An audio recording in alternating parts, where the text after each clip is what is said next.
करेंगे। वासना फैलाने में जुए का विरोध वो नहीं करेंगे, जुए का विरोध नहीं करेंगे। कहीं ये तो बड़े आदमियों का खेल है, मनोरंजन है, बड़े आदमियों का जुए का विरोध नहीं। तब व्यभिचार का विरोध नहीं करेंगे, है ना। भ्रष्टाचार का विरोध नहीं करेंगे, अनाचार का विरोध नहीं करेंगे। तो किसका विरोध करेंगे? तब वेद का विरोध, ब्राह्मण का विरोध, है ना, वेद विप्र श्रुति संत विरोधी, वेदांत का विरोध और संत का विरोध, है ना। इसका कहेंगे कि यही दुनिया में सब अनर्थ की जड़ यही है। और ये जो चोरी है, जुआ है, भ्रष्टाचार है, अनाचार है, सिनेमा है ना, क्लब है, तो ये तो हमारी उन्नति के सूचक हैं, है ना। हम उन्नत हो गए और ये सब जो बढ़िया बातें हैं तो इनका विरोध करेंगे। उनको खराब बात विरोध करने के लिए नहीं मिलेगी। ये दुष्ट आदमी का, कलयुगी आदमी का यही लक्षण है कि वो बुरी बात का विरोध नहीं करेंगे, वो अच्छी बात का विरोध करेंगे। और स्त्री की दशा क्या? बोले कलयुग है। गुण मंदिर सुंदर पति का त्याग करके ये जो अभागिनी नारी है ये पर पुरुष का सेवन करती हैं। सौभागिनी विभूषणहीना, जो सौभाग्यवती हैं वो विभूषण आभूषण सौभाग्य का चिन्ह धारण नहीं करती।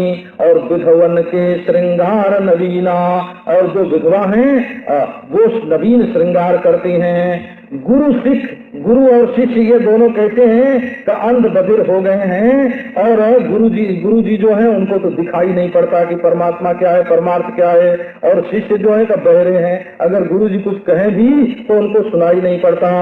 जो गुरु शिष्य का धन तो ले लेता है लेकिन उसका शोक दूर नहीं करता, वो गुरु घोर नरक में पड़ता है।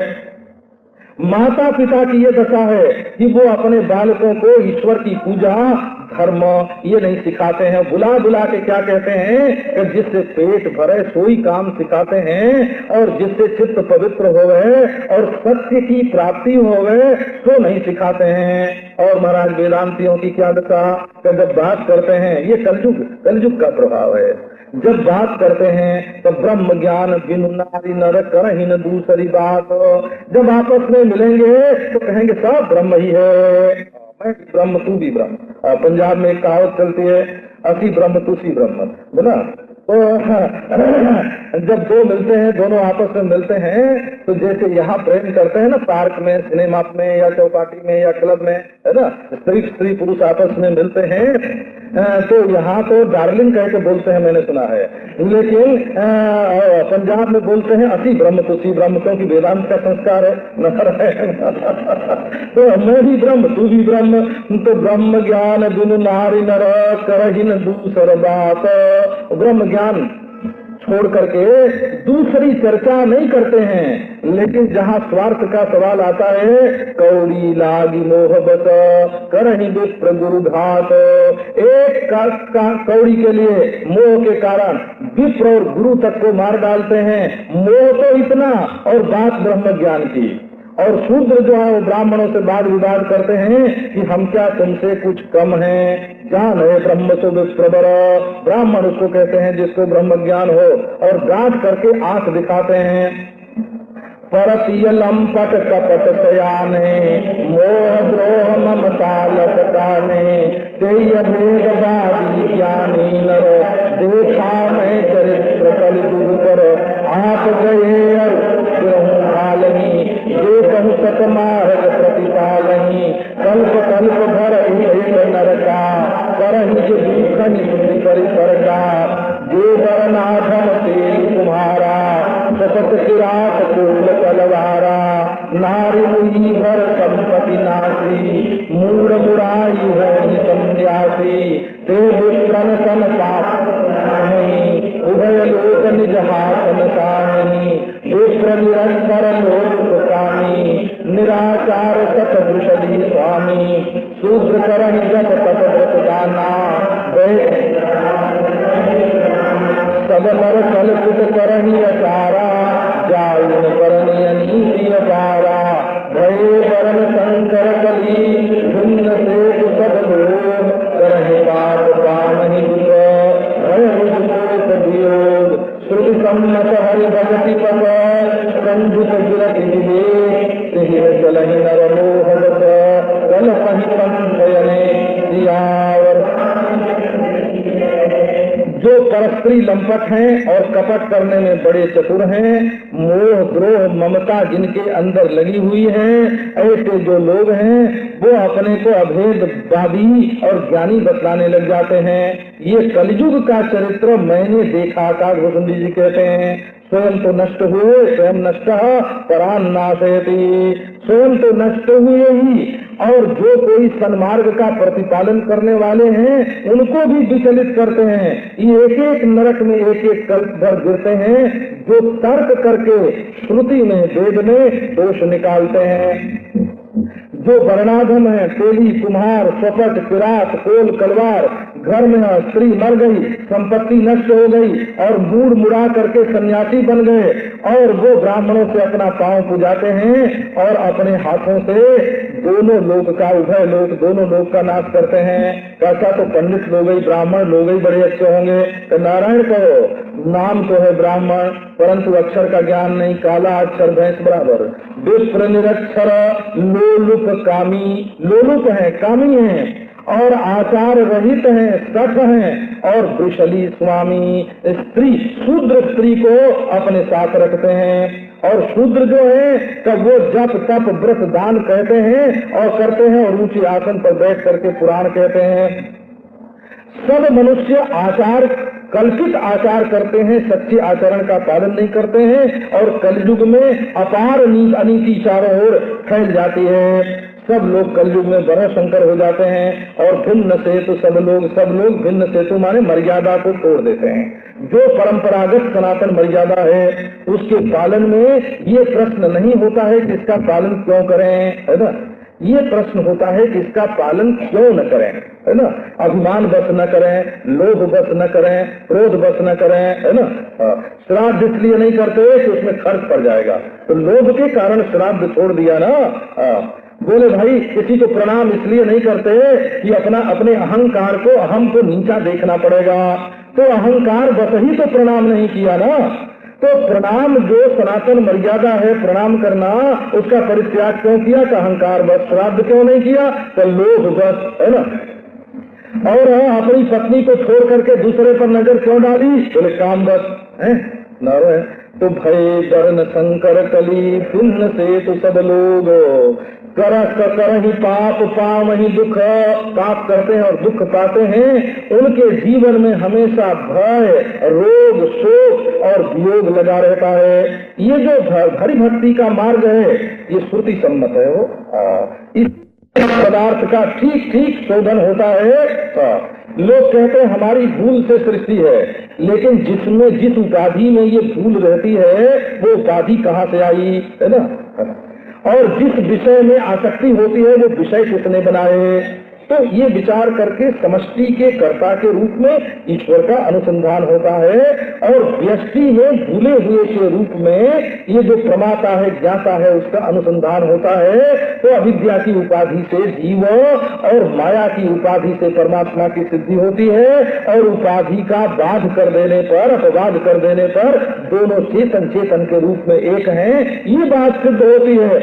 और जो लोग महाराज व्यष्टि समष्टि का विवेक ही नहीं करते हैं, तत्पदार्थ का जिनको विवेक ही नहीं है, इस जीव में उनको जिसको सृष्टि का कर्ता सिद्ध नहीं होगा उसको इस शरीर में पाप पुण्य का कर्ता भी सिद्ध नहीं होगा। और जब पाप पुण्य का कर्ता सिद्ध नहीं होगा तो वो पाप पुण्य बिल्कुल उच्छृंखल करने लग जाएंगे। और जब दोनों जगह कर्ता की सिद्धि हो लेगी, वो वस्तु का कर्ता है और ये कर्म का कर्ता है, नारायण। तो जब दोनों जगह कर्ता की सिद्धि होगी तब कर्ता कर्ता के जो दोनों में जो चेतन है वो अखंड चैतन्य है, शुद्ध चेतन है। न वहाँ सृष्टि का कर्ता है और न यहाँ पाप पुण्य का कर्ता है। और अखंड का ज्ञान हो जाने पर सृष्टि और पाप पुण्य दोनों बाधित हो जाएंगे। ये जो है ये श्रुति सम्मत भगवत भक्ति का मार्ग है। और क्योंकि इसमें वैराग्य और विवेक बना रहता है। और जो श्रुति सम्मत भक्ति मार्ग को छोड़ देते हैं उनका बाद में विवेक और वैराग्य छूट जाता है। इस रास्ते पर लोग नहीं चलते हैं और अनेक झूठे पंथ हो, दकियानूसी पंथ जो है ना, पोंगा पंथी हो जाते हैं, पंथ की कल्पना कर लेते हैं। बहुदाम सवार ही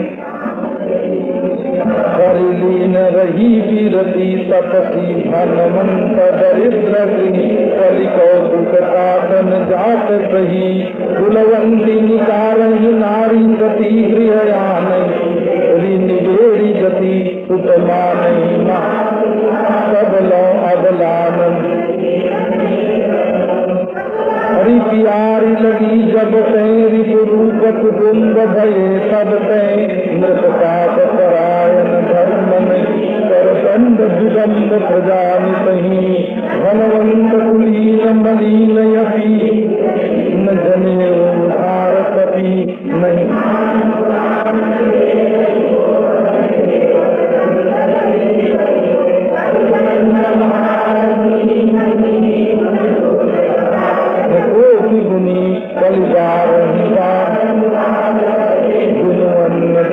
सब लोग मरे सुन खगेश कल कपट कम्ब देश पाखंड मान मोह मारा विमद काम धर्म करही सब जप तप मत भगवान देव कर करन कर बड़े जाम धाम रामचंद्र की जय। अब गति जो है साधुओं की क्या दशा हुई? तब वो बस धन और धाम, बड़े बड़े मकान बनवाना और बहुत से पैसा इकट्ठा करना, ये साधु की गति हो गई। विषय ने उनके वैराग्य का हरण कर लिया। विषया हरिलीन रही विरति, जो पहले विरति थी, वैराग्य था, उसको विषय ने हरण कर लिया। जो तपस्वी हैं वो धनवंत हो जाते हैं और जो गृही हैं तो वो बेचारे दरिद्र हो जाते हैं। तो हे साथ, ये कलयुग का कौतुक है, इसका वर्णन नहीं किया जाता है। घर में सती और कुलवंती कुलीन स्त्री है, उसको तो निकाल देते हैं और अपने सदगति का तिरस्कार करके घर में आ करके सीढ़ी को बैठा लेते हैं। जो दासी है, निम्न कोटि की जो स्त्री है, उसको कहीं जाने न पावे, अचल करके निवेश गति, उसकी गति का माने कहीं जाने न पावे, ऐसे ला करके घर में रख लेते हैं। बोले उद्धार कर रहे हैं किसका? बोले बेश्या का। घर में बेश्या का है तो रखी भाई, कहीं इसलिए रखी ना कि अब इसका उद्धार करेंगे तो दरवाजे के बाहर न जाने पावे। सुत मां नहीं मातु पिता सब लो, और बेटे जो है माता पिता को कब तक मानते हैं? तो जब तक जुदा हो करके, अबलानंद ब्याह के पहले भी, जब तक श्रीमती जी का मुख उनकी नजर में नहीं बैठा तभी तक माता पिता को मानते हैं। और जब से ससुराल प्यारी लगने लगी, तब से अपने कुटुंब के लोग जो हैं वो रिपु रूप हो गए। राजा जो हैं वो पाप परायण हो गए, उनके अंदर धर्म का संस्कार नहीं है और वो प्रजा को दंड दे दे करके, कर दंड, कर माने टैक्स और दंड माने जुर्माना, है ना। कर माने टैक्स और दंड माने जुर्माना, इससे अपनी प्रजा को विडंबित करते हैं। पहले तो टैक्स लेंगे और टैक्स से काम नहीं बनेगा तो ले करके जुर्माना कर देंगे महाराज, और इस प्रकार राजा प्रजा को दुख देते रहते हैं। धनवंत कुलीन मलीन यपि द्विज चिन्ह जनेऊ उधारयपि। बोले भाई, जो मलिन से मलिन व्यक्ति है, लेकिन बुरा से बुरा है, व्यभिचारी है, जुआरी है, अनाचारी है, लेकिन अगर उसके पास धन हो गया तो सब लोग हाँ हजूर हाँ हजूर, कब बोले उसी को बड़ा भारी कुलीन मानने लगते हैं। और महाराज द्विज चिन्ह जनेऊ, जनेऊ दिखा दिया, बोले ब्राह्मण है, अब तो वो भी नहीं रहा हो। नारायण।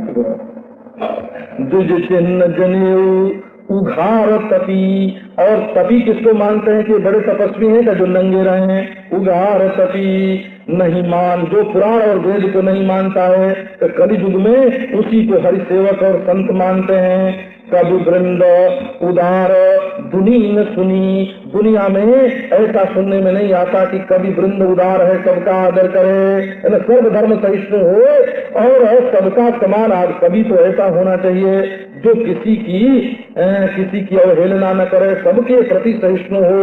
गुण दूषक व्रात न कोपी गुनी, ऐसा कोई गुनी भी देखने में नहीं आया हो जो सब में दोष न देखता हो, है ना।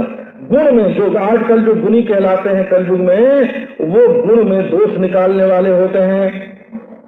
कलयुग में बारंबार दुर्भिक्ष पड़ता है, दुकाल माने दुर्भिक्ष पड़ता है, और बिना अन्न के दुखी होकर के लोग मरने लगते हैं। तो हे खगेश, हे गरुड़ जी सुनो, कलयुग में कपट, हठ, दंभ, द्वेष, पाखंड, मान, मोह, मार, मद, ये आदि जो दोष हैं, ये सब के सब ब्रह्मांड में व्याप्त रहते हैं।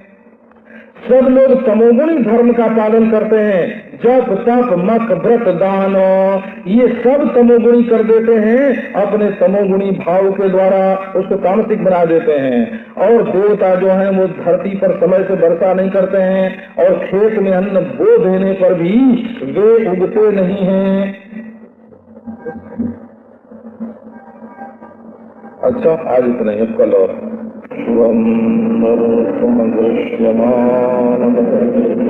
तुल्यं निजान्तर्गतम् यन्नात्मनि मायया बहिर्योद्भूतं यथा यस्साक्षात् कुरुते प्रबोधसमये स्वात्मानमेवास्वयम् तस्मै श्री गुरुमूर्तये नमः। श्री दक्षिणामूर्तये दूर्वादलद्युतितनुं करुणाब्जनेत्रं हेमाम्बरं वरविभूषणभूषणाम् कन्दर्पकोटिकमनीयकिशोरमूर्तिं पूर्तिं मनोरथभुवां भजजानकी। ओम शांति शांति शांति। एक दूसरे की बात है।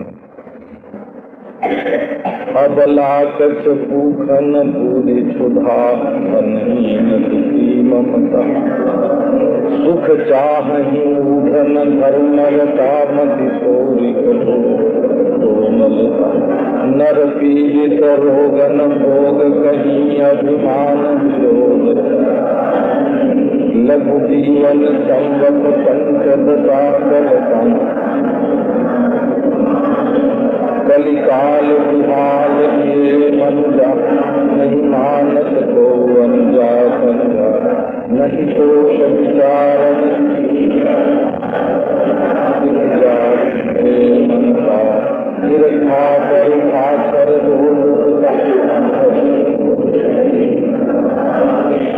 सब लोग वियोग विशोक है वरदाश्रम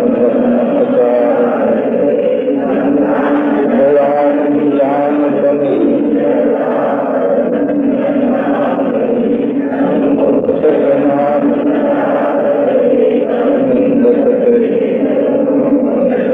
सुनो व्यालार जराल कली मलयो मुनाधार बहुत कलिकाल करो कृत जुग त्रेता विवाह करो पूजा मत योगति चली हरि नाम लेता योग।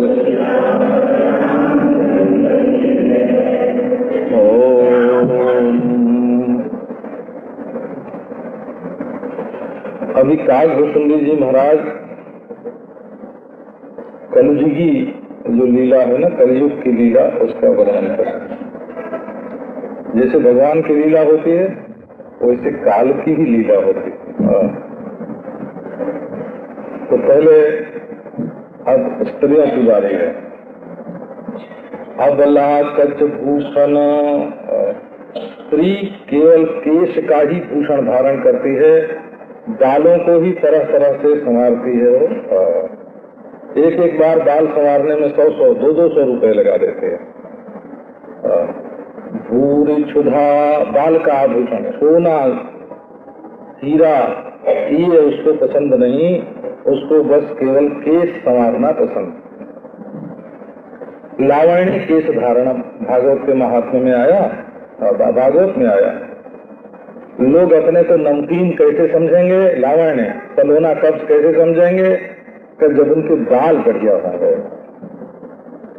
भूषण है कि भागवत में स्त्री पुरुष दोनों के लिए है वो। और यहाँ केवल स्त्रियों के लिए बात कही गई। अबला कच भूखन भूरी क्षुधा, और उनकी भूख बहुत बड़ी है। तो भूख का मतलब ये नहीं समझना कि खाती ज्यादा है, वैसे खाती भी कई बार है, चखने के बहाने से कई बार खाते हैं। सवेरे मक्खन निकले तो मुंह में डाल लें, है ना। दही जम गया कि नहीं देखने के लिए थोड़ा सा दही निकाल के मुंह में डाल लें। तो चखने में कई बार खा लेते हैं। लेकिन यहाँ क्षुधा शब्द का अर्थ अतृप्ति है, वो वासना की जो प्यास है, वासना की जो भूख है, वो उनकी बहुत बड़ी है। धनहीन दुखी ममता बहुधा, धनहीन है, गरीब हैं, और माने उनके पास ज्यादा पूंजी नहीं है, और दुखी हैं, और ममता बहुधा, और ममता उनके मन में बहुत ज्यादा है। ये मेरा, ये चोरी के लिए लड़ाई कर बैठते हैं हो। एक घर में आपको सच्ची ही सुनाता हूँ घटना। सास के पास 500 साड़ी, बहू के पास 300 साड़ी। तो बहू के लिए खरीद के जो साड़ी बहू ले आई थी अपने लिए, उसको एक दिन सास ने पहन लिया। वो लड़ाई सास और बहू की हुई। 500 साड़ी है तो बड़ा घर तो हो गई, ये तो आप समझते ही होंगे, है ना। बहू की साड़ी सास ने पहन ली, इसके लिए वो लड़ाई घर में हुई जिसकी कोई हद नहीं। तो ममता बड़ी भारी होती है कि ये मेरा जूता इन्होंने कैसे पहन लिया, है ना, मेरी घड़ी इन्होंने कैसे लगा ली, मेरी कलम से इन्होंने कैसे लिख लिया। ममता बहुत बड़ी। और ये मूर्ख सुख तो चाहते हैं, मूढ़ है माने मोह से तो ग्रस्त हैं, और सुख चाहते हैं, परंतु धर्मरता नहीं है, धर्म में प्रीति नहीं है, बुरा काम करते हैं, अधर्म करते हैं। मति थोड़ी, बुद्धि थोड़ी है, लेकिन किसी से सीखती नहीं है। और जहाँ कोमलता होनी चाहिए वहाँ इनका चित्त बड़ा कठोर है, कोमल की जगह इनका चित्त कठोर हो गया है। ये इतना स्त्रियों के बारे में है। अब पुरुषों के बारे में बोलते हैं। आ गई बारी पुरुषों के लिए। नर पीड़ित रोग न भोग कहीं, नर जो है वो रोग से पीड़ित है, प्रायः स्वास्थ्य ठीक नहीं है। किसी से भी पूछो बोले नष्टम कष्टम चलता है, जैसा चाहिए वैसा नहीं है। अच्छा, और भोग तो मिलता है परंतु भोग का सुख नहीं मिलता है। अभिमान बहुत बड़ा है, और हमारे बराबर और कौन, और विरोध है कारण ही बेमतलब विरोध करते हैं। इसमें कोई भाई की बाप की माँ कुछ नहीं देखते हैं, हो सबके विरुद्ध एक दस्तावेज तैयार, एक महाराज अभियोग पत्र जो है ना, सबके विरुद्ध अपने मन में एक अभियोग पत्र बना रहता है, अकारण विरोध मन में होता है। और जरा सा तो जीवन है नन्हा सा 15 बरस का, और अभिमान ऐसा गुमान ऐसा है कि कल्पांत में भी हमारा नाश नहीं होगा। ये सब क्या है? मौत तो घेरे खड़ी है, क्षण क्षण में जीवन छीज रहा है, ये नहीं मालूम है कि कब चल बसेंगे। किसी को पता नहीं हो, जो मर जाते हैं उनके लिए रो लेते हैं, लेकिन अपने बारे में यही सोचते हैं कि हम अभी बहुत दिन जिंदा रहेंगे। इसमें कोई काल को, कोई बच्चे की, जवान की, बूढ़े की पहचान तो है नहीं।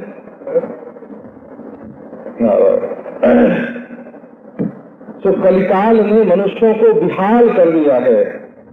किसी को ये हमारी बहन है, ये हमारी बेटी है, अनुजा तनुजा नाम ही रख देते हैं।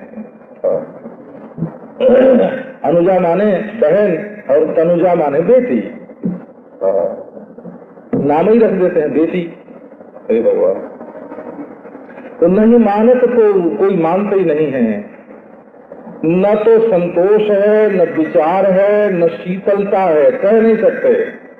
सब जाति और कुजाति जो है वो मंगता हो गई, मन में दूसरे के साथ ईर्ष्या भरी है। हो कोई आगे आवे, अपने से आगे बढ़े तो उसके प्रति बड़ी ईर्ष्या होती है, और परुषाक्षर रूखी बात बोलते हैं, बड़ा कठोर बोलते हैं, लोलुपता भरपूर रही है, भरी पूरी है लोलुपता। और समता चली गई कहीं। सब लोग वियोग और विशोक के मारे हुए हैं। वर्णाश्रम धर्म और आचार ये सब का सब चला गया। दान दान दया ज्ञानीपना ये सब चला गया। जड़ता और परवंचकता, दूसरे को ठग लेना का ये अति घनी हो गई है। नारी नर सब के सब तनु पोषक हो गए हैं। 10 शरीर जैसे पुष्ट हो गए। दैहिक पुष्टि को चाहते हैं, आध्यात्मिक पुष्टि को नहीं। और परनिंदक जो हैं, दूसरे की निंदा करने वाले, वे सारे जगत में फैले हुए हैं। हे ज्वालारी, हे गरुड़ जी सुनो, ये कलयुग बड़ा कराल है और ये मल और अवगुण का आगार है। समय का भी प्रभाव होता है। तो जैन धर्म में ऐसा मानते हैं कि कलयुग में तो किसी की मुक्ति हो ही नहीं सकती और स्त्रियों की तो मुक्ति मानी नहीं जाती। स्त्री शरीर से मुक्ति नहीं होती, पुरुष शरीर में मुक्ति होती है, तो भी कलयुग में नहीं होती है, ऐसा मानते हैं। ऐसा कलयुग का इतना प्रभाव वहाँ स्वीकार किया हुआ है। हिंदू धर्म में भी कलयुग का बड़ा भारी प्रभाव है। ये कलिमल महाराज, मल और अवगुणों का आगार, जहाँ देखो वहाँ अपार वासना। इतना होने पर भी कलिकाल का एक बहुत बड़ा गुण भी है। वो क्या है कि इसमें यदि मनुष्य चाहे तो बिना प्रयास के ही उसका निस्तार हो सकता है। बहुत परिश्रम न पड़े और निस्तार हो जाए।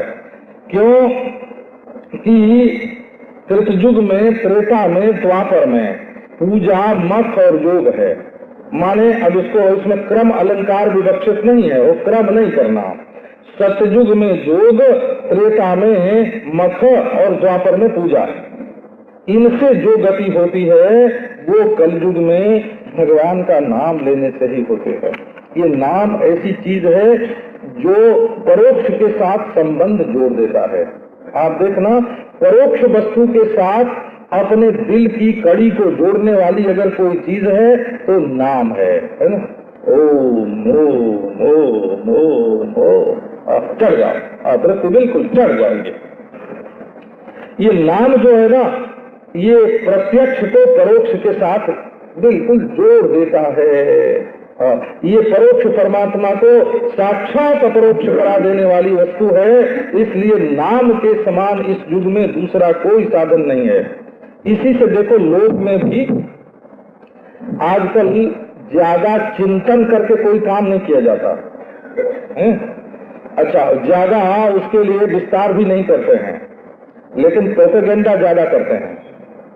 न खूब व्याख्यान देंगे, करेंगे कुछ नहीं, व्याख्यान खूब देंगे, अखबार में खूब छपावेंगे, एक वातावरण बन जाएगा और इसी से अपना काम बना लेंगे। हो माने ये बोलने का युग है। लोगों की आत्मा जो है वो न ध्यान में है ना, न ध्यान में है, न ज्ञान में है, न कर्म में है।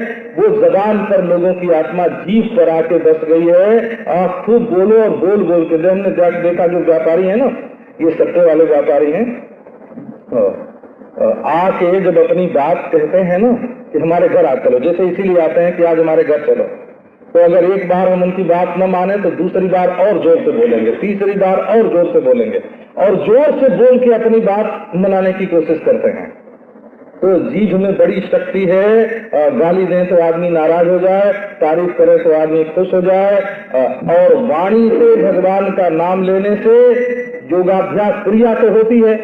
जीभ से बोलना भी एक कर्म है। जैसे हाथ से करना कर्म है, तो जीभ से बोलना कर्म है ना। और उसमें जो नियम है, राम राम राम राम राम राम राम राम है ना, ये नियम आया ना, ये योग हो गया हो, ये योग। और नामी का जो स्फुरण हुआ, ये ध्यान हो गया। तो नाम के उच्चारण में क्रिया भी है, योग भी है और नामी का स्फुरण भी है। और नामी का स्फुरण होने पर उसके सच्चे स्वरूप को समझने की योग्यता आ जाती है। तो ये नाम जो है, भगवान का नाम, ये कलयुग में बहुत बड़ी चीज है। और सब लोग ज्ञानी विज्ञानी नहीं हो जाते हैं। बच्चे भी रहते हैं, बुढ़े भी रहते हैं, बेवकूफ भी रहते हैं, पागल भी रहते हैं, बोला। सब जो है वो ज्ञानी विज्ञानी नहीं। कोई कभी, सब न कभी वेदांती हो जाएंगे और न सब कभी वैज्ञानिक हो जाएंगे। तो जो लोग वेदांती से कम होंगे और वैज्ञानिक होंगे, है ना, न वैज्ञानिक से कम होंगे। उनको श्रद्धा भक्ति की जरूरत हमेशा बनी रहेगी। बिना श्रद्धा भक्ति के मनुष्य की उन्नति हो नहीं सकती। सब वैज्ञानिक कभी हो नहीं सकते सृष्टि में। तो कृतयुग सब जोगी विज्ञानी, परिहरि ध्यान करहि भव प्राणी। त्रेता विविध यज्ञ नर करहि, प्रभु समर्पित कर्म भव करहि। द्वापर करि रघुपति पद पूजा, नर भव करहि उपायन दूजा। कलियुग केवल हरि गुण गाहा, गावत नर पावहि भव पाहा। कलियुग लोग जग नहीं, एक यथार राम गुण गाना। सब भरोस सज जो भज रामहि, प्रेम समेत गाव गुण ग्रामी। शोभव कर कछ संशय नाही, नाम प्रताप प्रगट कलि माही। कलि कर एक पुनीत प्रतापा, मानस पुण्य होई नहीं पावा। कलियुग सम जुग यान नहीं, जो नर कर विश्वास। गाय राम गुण गण विमल, प्रगट चारु पद धर्म के। कलि महु एक प्रभाव, जेन के विधि में दान करे कल्याण। सियावर रामचंद्र की जय। सत्ययुग में सब लोग योगी और विज्ञानी होते हैं और भगवान का ध्यान करके संसार सागर से पार जाते हैं। वो समय की महिमा। और त्रेता में विविध प्रकार के यज्ञ मनुष्य करते हैं और सब कर्म प्रभु को समर्पित करके संसार सागर से पार जाते हैं। और द्वापर में रघुपति चरण की पूजा करके ये मनुष्य जो हैं ये संसार सागर से पार जाते हैं। दूसरा उपाय नहीं है। लेकिन ये है कलयुग। कलयुग माने कलह हो, इसमें बस मतभेद फूट है ना। ये उनकी निंदा करें, वो उनकी निंदा करें। दूसरे की चर्चा करना अपने जीवन में माने खुद का कोई काम न होना, निकम्मा होना। जिसको स्वयं के बारे में कुछ सोचना नहीं है और कुछ करना नहीं है और कुछ पाना नहीं है, वो दूसरे की चर्चा करके अपने समय को व्यर्थ गवाता है। तो ये कलयुग है, कलह युग है हो। इसमें एक ही चीज है, केवल। केवल माने अकेला, यही कैवल्य है। क्या? तो हरिगुण गाहा, भगवत गुणानुवाद की गाथा। गाहा माने गाथा। डुबकी लगाओ इसमें और इसको गाते गाते मनुष्य जो है ये संसार सागर से पार पा जाएगा। ये गुणगान कलयुग में न जोग है, न यज्ञ है, न ज्ञान है। ये क्या है? एक राम गुणगान जो है वही आधार है। और सब भरोस छोड़ करके जो राम भजन करता है वो भगवत भजन करता है, भगवत चिंतन करता है। तो अब ये दुकानदार लोग तो महाराज नौकरी करने वाले, दुकानदारी करने वाले, घर का काम धंधा देखने वाले, तो ये लोग जब ये बात सुनते हैं ना तो कहते हैं कि नहीं महाराज ये तो एक ही घंटा के लिए है, बाकी समय के लिए तो और हमारे बहुत काम हैं। तो बहुत सारे काम हों लेकिन भरोसा केवल ईश्वर का हो, मन में भरोसा। और ईश्वर का भरोसा निकम्मा नहीं बनाता। ये जिन लोगों के मन में ये बात बैठी है कि ईश्वर का भरोसा मनुष्य को निकम्मा बना देता है, उनको कभी स्वतंत्र विवेक की, विचार की प्राप्ति ही नहीं हुई है। जैसे किसी को सरकार का सहारा मिल जाए तो वो और जोर शोर से काम करता है, उसको सफलता की आशा हो जाती है। जैसे आजकल के जो नेता लोग हैं ना, जो सरकार में नहीं है, सरकार से बाहर हैं, लेकिन उनके पीठ पर सरकार का हाथ है, वो बड़े उत्साह से और सफलता का विश्वास करके अपना काम करते हैं। यही मनोवृत्ति हुई ना कि हमारे पीठ पर सरकार का हाथ है, हम जरूर सफलता प्राप्त करेंगे, हमारे पास बल है। इसी प्रकार जो लोग ईश्वर के बल पर विश्वास करते हैं, उनका अपने काम में और भी बल और विश्वास बढ़ता है और दृढ़ निष्ठा के साथ वो अपने काम में सफल होते हैं। जो ईश्वर विश्वासी को ये समझता है कि वो निकम्मा हो जाता है, उसने तो कभी ईश्वर पर विश्वास करके तो आग में कूदा जा सकता है, ईश्वर का विश्वास करके समुद्र पार किया जा सकता है। ईश्वर के विश्वास में बल देने की शक्ति है। जो लोग बताते हैं कि उससे मनुष्य के अंदर निकम्मापन आता है, वो ईश्वर के विश्वास का अर्थ ही नहीं समझते हैं। तो जो सब भरोसा छोड़ करके, सब विश्वास छोड़ करके भगवान का विश्वास रखता है और प्रेम के साथ भगवान के गुणानुवाद का गान करता है, सो भवतर कछु संशय नहीं, सारी समष्टि जो है वो उसके सर्वज्ञ सर्वशक्तिमान प्रभु उसके अनुकूल हो जाता है। ये संपूर्ण वेदांत का ये सिद्धांत है। ऐसा कोई वेदांत है ही नहीं जिसमें तत्पद वाच्यार्थ के रूप में सर्वज्ञ सर्वशक्तिमान और संपूर्ण शुभाशुभ कर्मों के फलदाता ईश्वर को स्वीकार न किया गया हो। ऐसा कोई वेदांत है ही नहीं। तो जब तक पद वाच्यार्थ का अनुसंधान होता है और स्वयं पद वाच्यार्थ का अनुसंधान होता है तो चेतन मात्र में जब एकता होती है तब अन्य सब बाधित हो जाता है, और जब तक चिन्ह मात्र में एकता नहीं होती तब तक अंतःकरण की उपाधि से जीव, कारण कार्य की उपाधि से और कारण की उपाधि से ईश्वर और कारण की उपाधि से ही ईश्वर संपूर्ण कर्मों का फलदाता और अंतर्यामी और प्रेरक और अपने भक्तों को भजन करने वालों को बल देने वाला, शक्ति देने वाला, आगे बढ़ाने वाला होता है। तो जो ईश्वर का भजन करता है सो महाराज इस संसार सागर को पार करता है, इसमें कोई संशय नहीं है। और नाम का प्रताप तो कलयुग में बिल्कुल प्रकट है, छिपा के रखा नहीं गया है। आप आओ नाम जप करके देखो तो है ना, त्वयाहार फल खाई जपू राम नाम खटमास सकल सुमंगल सिद्ध सब करतल तुलसीदास। गोस्वामी जी महाराज ने क्या खोल के बात बताई है। त्वयाहार पय नहाई फल खाई जपू, पय माने पैसुनी नदी, मंदाकिनी नदी में स्नान करके और फल खा करके 6 महीने भगवान नाम का जप करो, सकल सुमंगल सिद्ध सब करतल तुलसीदास। आज भी देवताओं के दर्शन होते हैं, आज भी ईश्वर का प्रत्यक्ष होता है।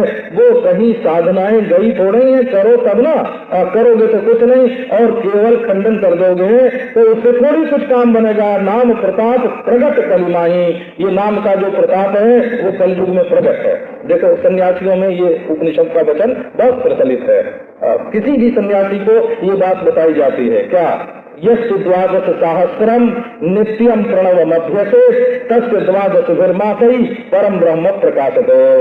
जो प्रतिदिन 12,000 नियम से प्रणव का जप करेगा उसको 12 महीने में ही आत्मा और परमात्मा की एकता का दर्शन हो जाएगा। ये श्लोक प्रत्येक सन्यासी को बताया जाता है, ये मंत्र है, उपनिषद का मंत्र है। तो कलिकर एक पुनीत प्रतापा मानस पुण्य हो नहीं पापा। अब ये कलयुग की एक और महिमा बताते हैं, बड़ा पुनीत प्रताप है, बड़ी पुनीत महिमा आई है। ये क्या है, ये पाप जो है वो क्रिया पर्यंत होने के बाद है ना, जब तक आदमी वो काम न कर दे है ना तब तक पाप नहीं लगता। ये कलयुग के लिए छूट दी हुई है। हो अगर मन में आने से ही मनुष्य को पाप लग जाए तो दुनिया में सब लोग पापी होंगे और नरक में जाएंगे। इसलिए मन तो बड़ा चंचल है, इसमें कभी अच्छाई आती है कभी बुराई आती है। तो सतयुग त्रेता द्वापर में मन में बुराई आने को भी पाप मानते हैं, लेकिन कलयुग में जब वातावरण इतना विषाक्त हो गया है तो उसमें क्रिया पर्यंत जब कोई भाव पहुंच जाए तब उसका पाप लगता है। और पुण्य जो है तब वो मन में से मानस पुण्य होता, मन में आने से मानस पुण्य होता है, और पाप जो है वो मानस होने से नहीं लगता है। ब्रह्मवैवर्त पुराण में ये बात साफ साफ कही हुई है, कलेर दोष निधे सात गुण एको महानपी मानसंच भवेत पुण्यम सुकृतम नहीं दुष्कृतम। तो कलयुग का ये महान गुण है कि इसमें मन से अगर कोई किसी की बुराई सोच ले तो उतने से पाप नहीं लगता। सोचना तो नहीं चाहिए, क्योंकि जब सोचेगा तो कर भी बैठेगा, परंतु सोचना और करना ये 2 अवस्था है। सोचेगा तो करेगा तो ठीक है, करेगा तो पापी होगा, लेकिन अगर करने से पहले सावधान हो गया, बच गया, तब तो वो पाप से बच गया, ऐसा समझना चाहिए। तो कलयुग के समान दूसरा कोई युग नहीं है यदि कोई मनुष्य विश्वास करे, क्योंकि इसमें दिनों राम गुण का गान करके बिना प्रयास के ही मनुष्य भव सागर से पार हो जाता है। ये जो दूसरे स्थानों पर आप सुनते होंगे ना कि कलौ केशव कीर्तनाथ, कलयुग में केवल केशव का कीर्तन, तो कीर्तन माने गुणगान, भगवान की लीला का गान, भगवान के गुण का गान, भगवान के नाम का गान और भगवान के तत्व का स्वरूप का गान हो। भगवान के स्वरूप का गान वेदांत है। और भगवान के गुण का ज्ञान जो है का ये भक्ति है, भक्ति पर भक्ति, और भगवान की लीला का जो ज्ञान है का ये प्रेमा भक्ति है, प्रेमा भक्ति। और भगवान के नाम का जो ज्ञान है, गान है, तो ये तो संकीर्तन है। सो धर्म के 4 पद होते हैं, हो बिल्कुल प्रकट। उसमें कलयुग में केवल एक चीज, सत्य, दया, दान और तप, ये 4 पद धर्म के हैं। तो ये कहते हैं कि कलयुग में जैसे कैसे भी दान करने से मनुष्य का कल्याण होता है। ये जो मनुष्य जाति है ये लोभ प्रधान है। ये देवता जो है वो काम प्रधान है, भोगी बहुत होते हैं, और दैत्य जो होते हैं वो क्रोध प्रधान होते हैं, हिंसक बहुत होते हैं, और मनुष्य जो होता है वो लोभ प्रधान होता है। एक दिन हम लोग एक पशु को खिलाने लग गए वृंदावन में लड्डू। खाते खाते जब उसका पेट भर गया तो उसने मुंह उठा लिया। अब उसके सामने 10 लड्डू रख दिया, नहीं खाया हो, मुंह हटा लिया। और मनुष्य होता तो क्या करता आप जानते हैं, बांध के ले जाता अपने घर, जेब में डाल देता है ना। तो मनुष्य की जो वृत्ति है ये लोभ प्रधान है ना। तो ये किसी तरह से लोभ कम हो, जिसके आगे पीछे कोई नहीं हो। एक आदमी को हम जानते हैं, न उसके माँ है, न बाप है, न भाई है, न पत्नी है, न बेटा है, न परिवार में कोई 10 पीढ़ी से कम पास का है ना, लेकिन वो दिन भर कमाता है और इकट्ठा करता जा रहा है। तो क्या करोगे कि इससे हमारा क्या मतलब, हमारी आदत पड़ी है कमाने की, इकट्ठा करने की, रोज काम करते हैं, इकट्ठा करते हैं, मरने पर जिसका होगा सो ले लेगा, है ना। जिसके हिस्से में होगा सो ले लेगा, अपने हाथ से वो दे के मजा नहीं लेना चाहता। तो ये कलयुग में किसी भी प्रकार इसको ये नहीं सोचना चाहिए कि देने से क्या लाभ है बोला। देने से लाभ, हमारे लाभ जो है वो देने का लाभ लड्डू मिलना नहीं है खाने के लिए, या एक दें तो 2 मिले, 1 पैसा दान करें 2 पैसा मिल जाए, ये उसका लाभ नहीं है। लाभ उसका ये है कि 100 पैसे पर तुम्हारी ममता थी कि ये मेरा है, उसमें से 1 पैसा दान दिया तो क्या हुआ, ममता का घेरा जो 100 पैसे में था वो 1 पैसा कम होकर के 99 पैसे में रह गया। ये जो अंतःकरण में ममता का दायरा घटना है, ये अंतःकरण की शुद्धि का एक मार्ग है। तो अपने अंतःकरण को शुद्ध करने के लिए दान दिया जाता है ना। ये नहीं कि एक काम में लाख रुपया दान देंगे तो हमको 2 लाख रुपए का परमिट सरकार से मिल जाएगा, है ना। तो ये दान की पद्धति नहीं होती है। या एक सेठ था तो उसका दिवाला निकलने वाला था, हो दिवाला निकलने वाला, भीतर की हालत बिल्कुल कमजोर हो गई थी। तो अखबार में उसने निकलवाया कि हम अमुक संस्था को 50 लाख रुपया दान करते हैं, अमुक संस्था को 25 लाख रुपया दान करते हैं। वो जो अखबार में छपा महाराज, तो जिनका विश्वास हट गया था ना, अपना पैसा उनके यहाँ से हटाना चाहते थे, है ना, उन लोगों ने हटाना बंद कर दिया, बल्कि और विश्वास करके कि ये बड़े धर्मात्मा है जमा करना शुरू कर दिया। समझ गया जाता, और दिया उसने 1 पैसा नहीं, जिसको 50 लाख देने को कहा था उसको भी दे दिया, है ना। तो ये जो है दान की रीति क्या है कि अपने ममत्व को चूर करना। ये नहीं, सामने वाले की जरूरत को देख करके दान नहीं किया जाता कि इसको बहुत जरूरत है इसलिए हम देते हैं, परोपकार करते हैं, तो उससे तो अहंकार बढ़ता है। दान दिया जाता है अपनी ममता, अपना लोभ, अपना अभिमान दूर करने के लिए दान किया जाता है, अंतःकरण की शुद्धि के लिए। जेन केन विधि दीनी दान करे कल्याण। इसलिए जैसे कैसे भी जो दान करता है, दान उसका कल्याण करता है। इसीलिए ये श्रुति में ऐसे लिखा है, श्रद्धया देयम, अश्रद्धया देयम, ह्रिया देयम, धिया देयम, संविदा देयम। ये श्रुति है, उपनिषद में ये वचन, जिसका वेदांत नाम लेते हैं ना, ग्रंथ का नाम ऊंचा हो चाहे बात कुछ भी कही जाए, बोला क्योंकि देखो बृहदारण्यक उपनिषद में, छांदोग्य उपनिषद में, दोनों में स्त्री पुरुष का समागम कैसे होना चाहिए इसका भी वर्णन है, क्या खाने से बेटा होता है इसका भी वर्णन है ना, और क्या खाने से गोरा बेटा होता है और क्या खाने से बलिष्ठ बेटा होता है इसका भी वर्णन है ना। श्रीमंत विद्या भी उसी में है, वामदेवी विद्या भी उसी में है ना, नारायण को। लेकिन बात तो ये देखी जाती है ना कि वस्तु का स्पर्श कहाँ होता है। उपनिषद में भी जहाँ आत्मा और परमात्मा की एकता का वर्णन है, वो जो वस्तु स्पर्श है वो अद्वितीयता का निरूपक है, बोला उसमें अद्वैत का निरूपण है।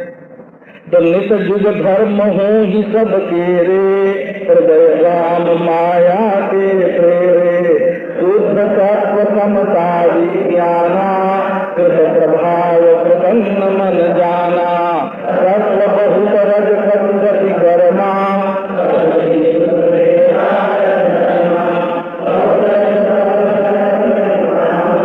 द्वापर धर्म हरत भय मानस, कामक बहुत रजोगुण थोड़ा, कलि प्रभाव विरोध चंगोरा, बुध जुग धर्म जान मन माही, तजिय धर्म रति धर्म कराही, काल धर्म नहीं रघुपति चरण तुलसी जाही, नट कृत विकट कपट ठगराया, नट सेवक हीन व्यापी माया, हरि माया कृत दोष गुना, बिनु हरि भजन जाई, बदियरा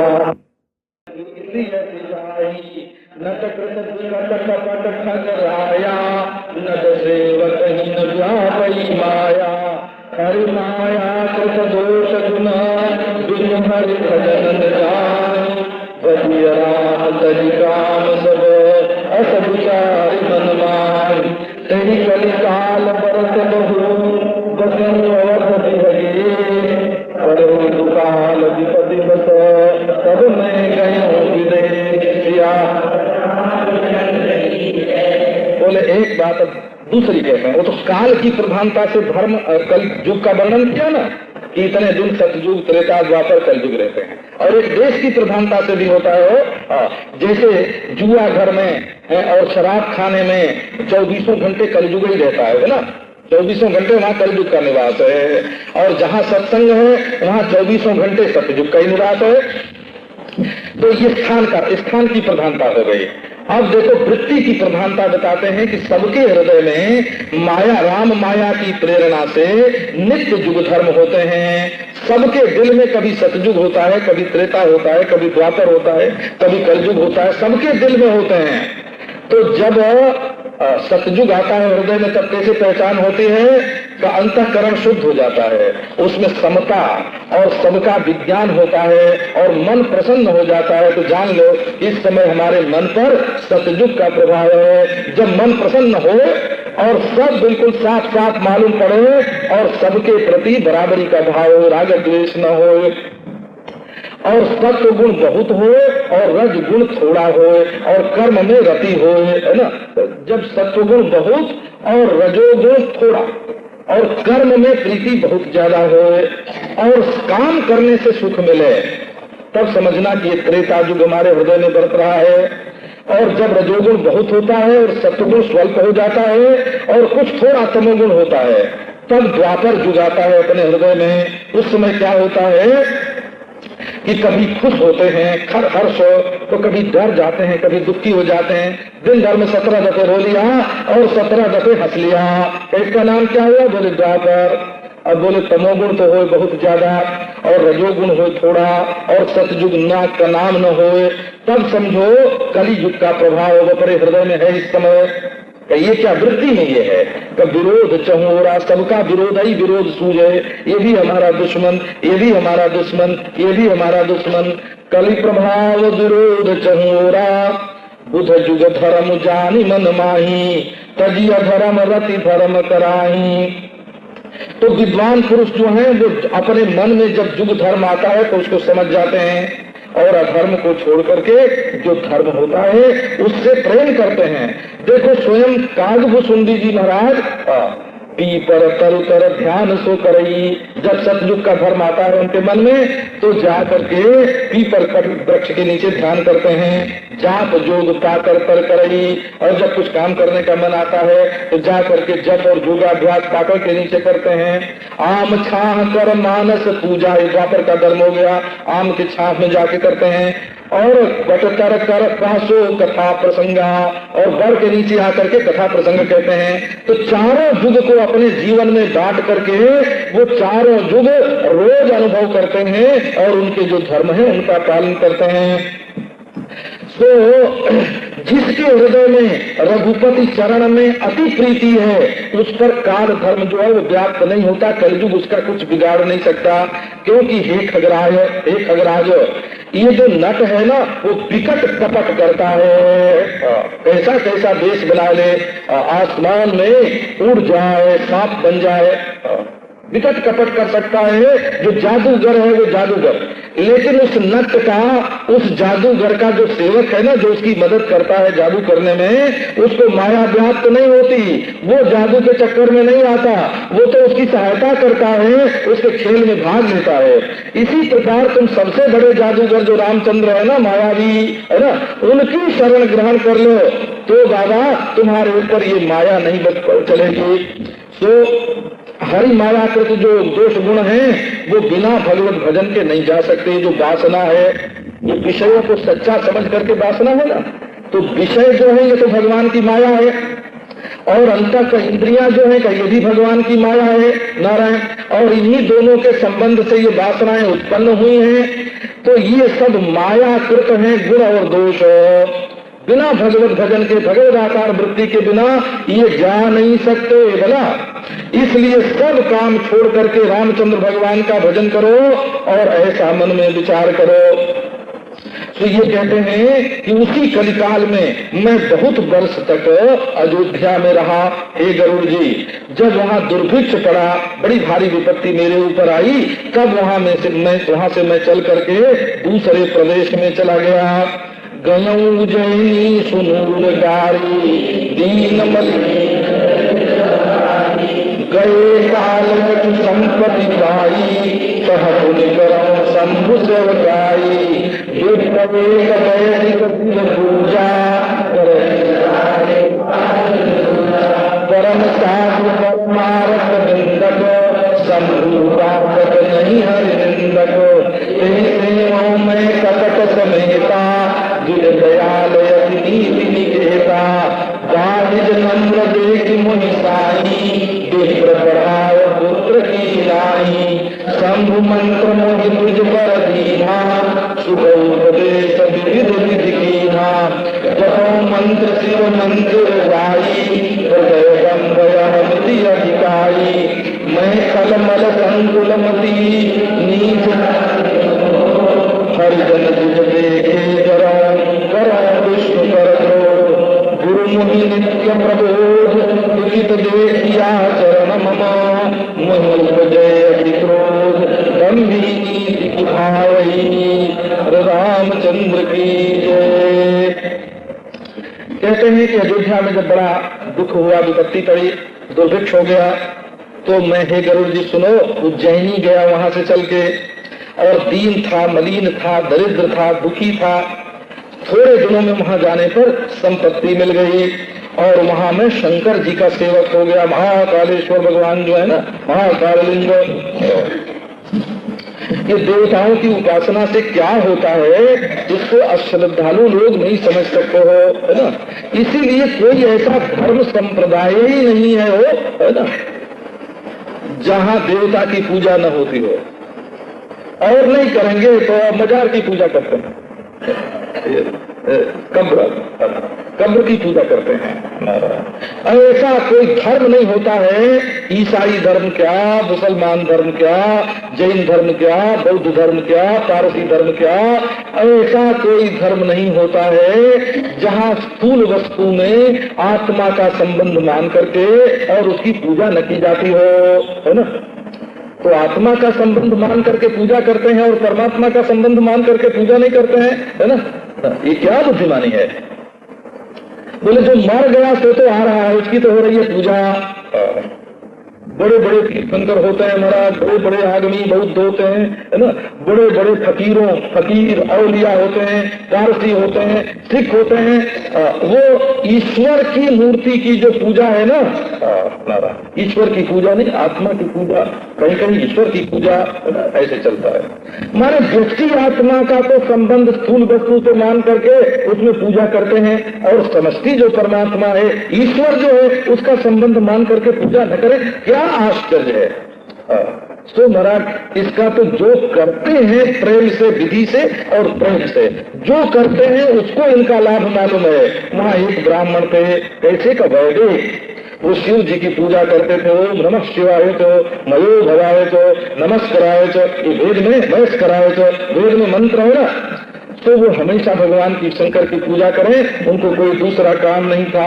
बड़े साधु थे वो, परम साधु, किसी की निंदा न करें, परमार्थ बिंदक, और परमार्थ दृष्टि रखते थे, जिज्ञासु थे परमार्थ के, और शंकर जी के उपासक थे, और विष्णु की निंदा नहीं करते थे।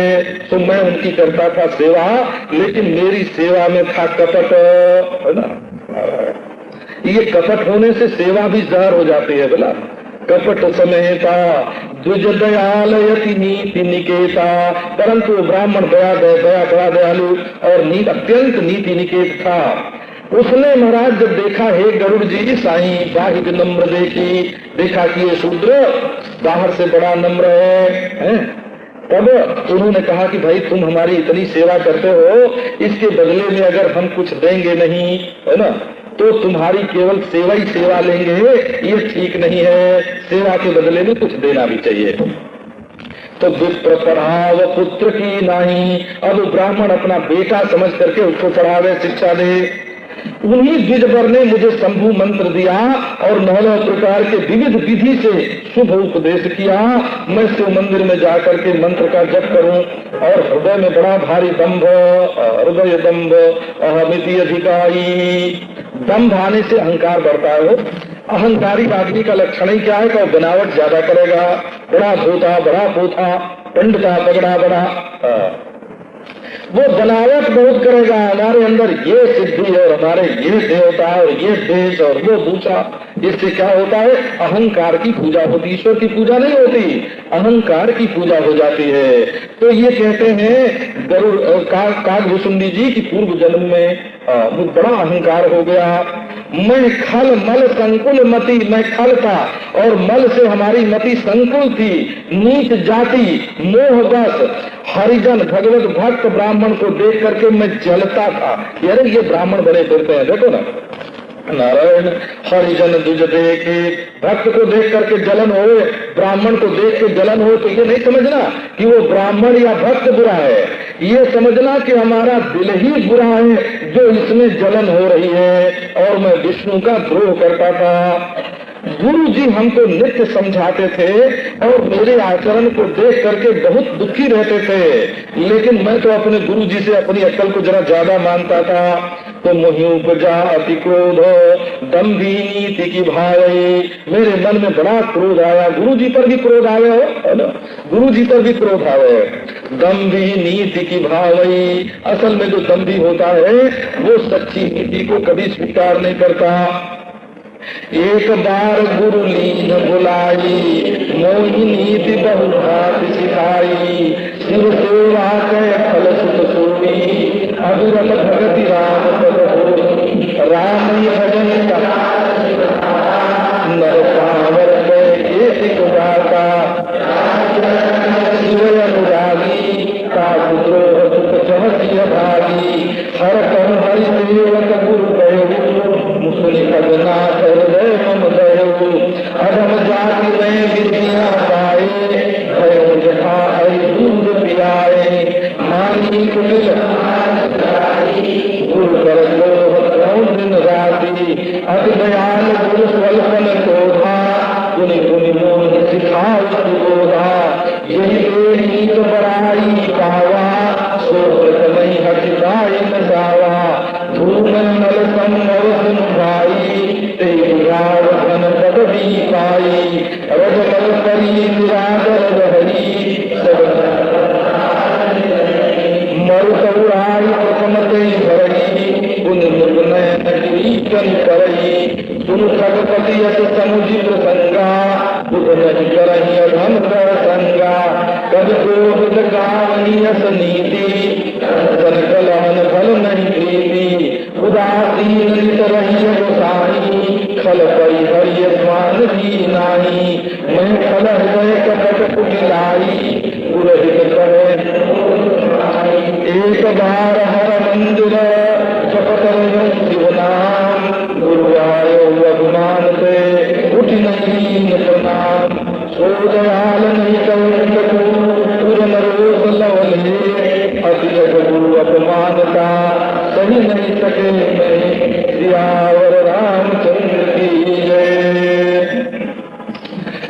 एक बार गुरुजी ने हमको बुला लिया और मुझे बहुत तरह से नीति की शिक्षा दी और बताया कि बेटा, शिव जी की सेवा का ये फल है कि रामचंद्र भगवान के चरणों में अविरल भक्ति की प्राप्ति होए। बेटा, शंकर और ब्रह्मा जी भी राम का भजन करते हैं। ये मनुष्य तो बहुत छोटी चीज है, पावर है, इसकी क्या बात है। जिसके चरणों में ब्रह्मा शंकर अनुराग करते हैं, ये उससे द्रोह करके तुम सुख चाहते हो, ये तुम्हारा दुर्भाग्य है। तो शंकर जी को गुरु जी ने जो विष्णु भगवान का सेवक कह दिया, सो हे गरुड़ जी, ये सुन करके मेरा दिल जल गया।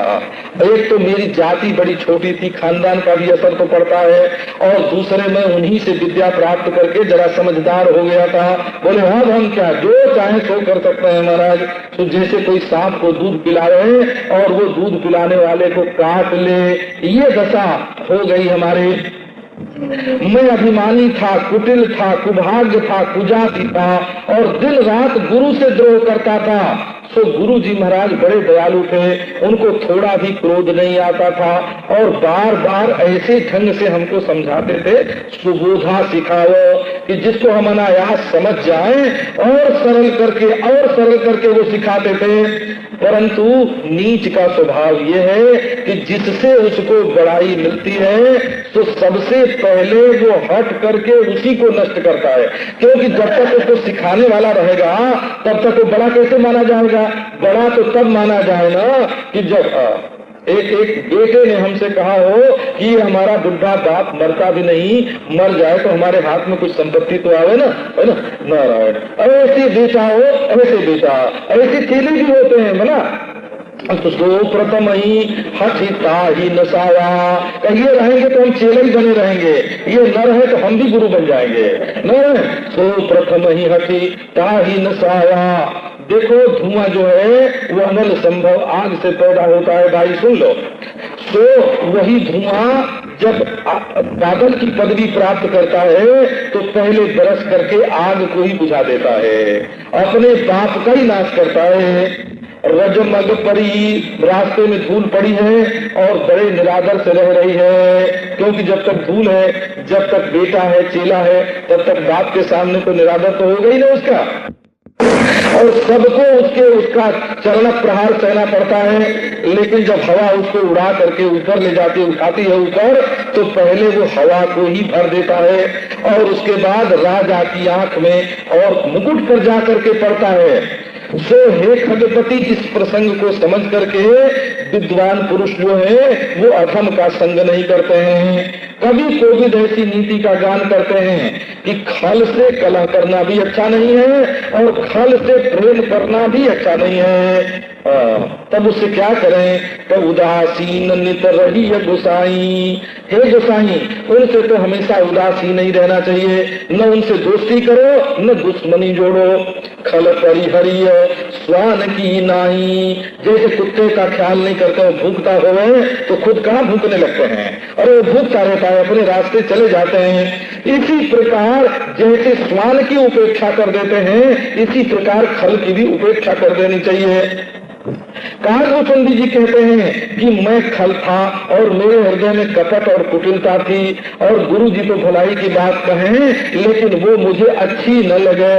वो चाहें कि ये महात्मा बन जाए, नारायण, ये अच्छा बन जाए, लेकिन हमको न सुहाए, हमको तो राग ही द्वेष सुहाए। तो गुरु हित कहे न मोहि सुहाई, एक बार हर मंदिर जपत रहे शिव नाम। एक बार शंकर जी के मंदिर में मैं शिव जी का नाम जप रहा था, वही गुरु जी का दिया हुआ। तो महाराज गुरु जी आ गए। अब ऐसा अभिमान कि अभिमान से मैंने कहा वाह, मैं इस समय भजन कर रहा हूँ, मैं क्या कुछ कम हूँ। तो उठ करके मैंने प्रणाम नहीं किया। सो गुरु जी तो बड़े दयालु, उन्होंने तो कुछ नहीं कहा, अच्छा तुम भजन कर रहे हो तो करो, उठने की कोई जरूरत नहीं है। उनके हृदय में तो रोष का लवलेश भी नहीं है। लेकिन शंकर भगवान जो थे ना, उन्होंने गुरु का अपमान करना, ये जो अति अघ है, इसको वे नहीं सह सके। मंदिर माज भई नभबानी रे हत भाग्य, जब पव गुरु के नहीं क्रोधा, अति कृपालुचित संगत बोधा, तद किसान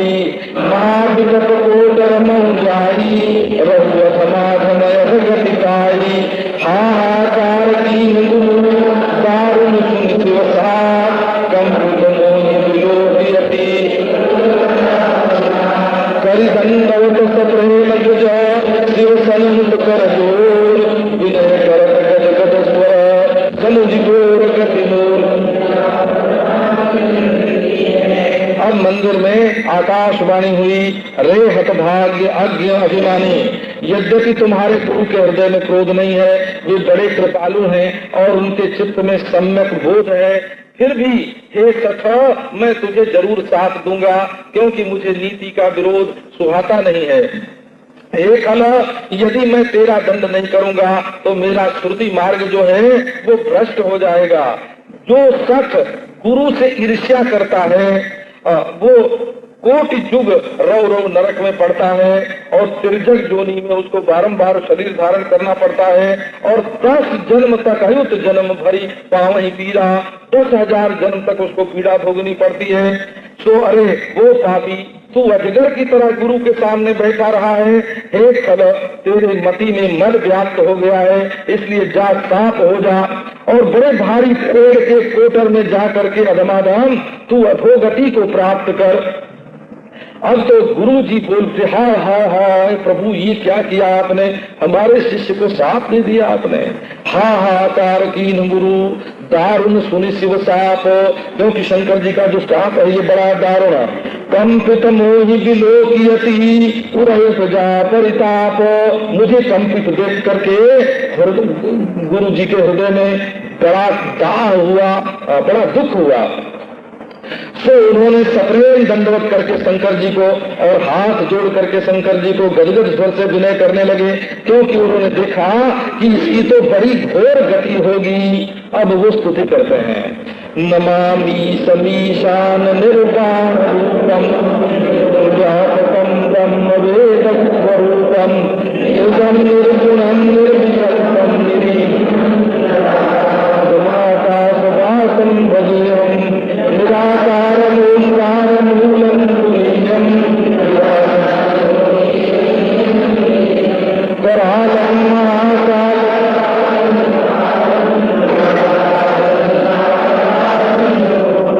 तुषाराद्र संकाश गौरम गंभीरम श्री शरीरम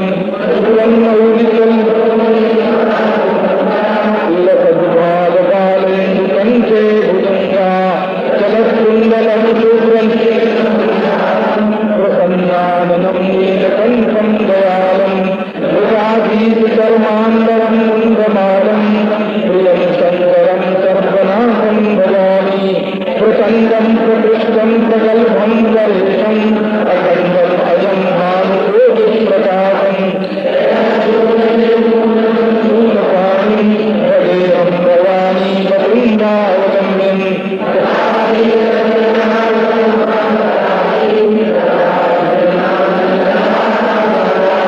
चिदानंद संदोहम प्रसीद प्रभो नंदकारी निजावत सुमानात् भजन्तीश्वलोके हरेवा नराणां तावत् सुखं शान्ति संतापनाशं प्रसीद प्रभो न जानामि योगं जपं नैव भूतां न तोहं सदा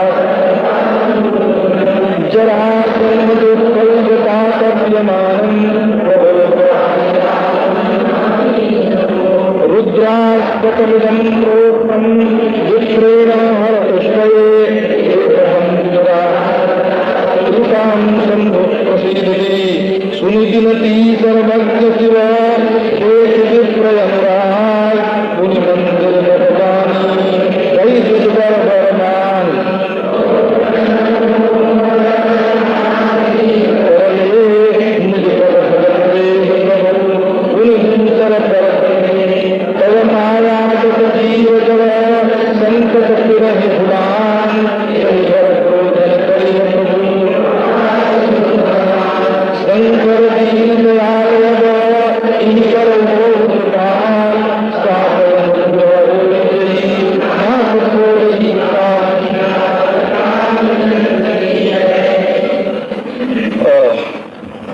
ब्राह्मण देवता ने भगवान शंकर की स्तुति की।